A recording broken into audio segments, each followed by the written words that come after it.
तुम्ही पाहत आहात MCN न्यूज मराठी।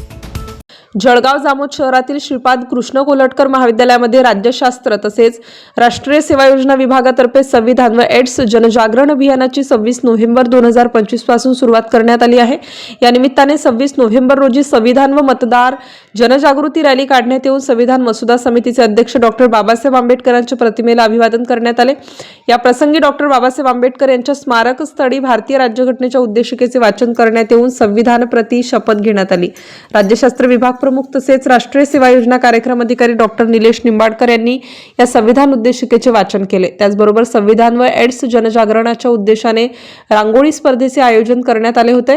या रांगोळी स्पर्धेचे उद्घाटन महाविद्यालयीन विद्यार्थिनींच्या हस्ते करण्यात आले। या कार्यक्रम प्रसंगी महाविद्यालयाचे प्राचार्य डॉक्टर गिरीश माई, कनिष्ठ महाविद्यालय पर्यवेक्षक प्राध्यापक गोपालराव वानखडे, कार्यक्रम समन्वयक कनिष्ठ महाविद्यालय प्राध्यापक ऋषिकेश कांडलकर, प्राध्यापक विनोद बावस्कर, प्राध्यापक चव्हाण, प्राध्यापक उनरकाट, प्राध्यापक गिरीश कुलकर्णी यांच्यासह महाविद्यालयातील प्राध्यापक तसेच कर्मचारी वर्ग प्रामुख्याने उपस्थित होते। संविधान व एड्स जनजागृती अभियानांतर्गत दिनांक 26 नोव्हेंबर ते 1 डिसेंबर 2025 या कालावधीमध्ये विविध स्पर्धा व कार्यक्रमांचे आयोजन करण्यात आले आहे। MCN न्यूज मराठी करिता दिलीप इंगळे, जळगाव।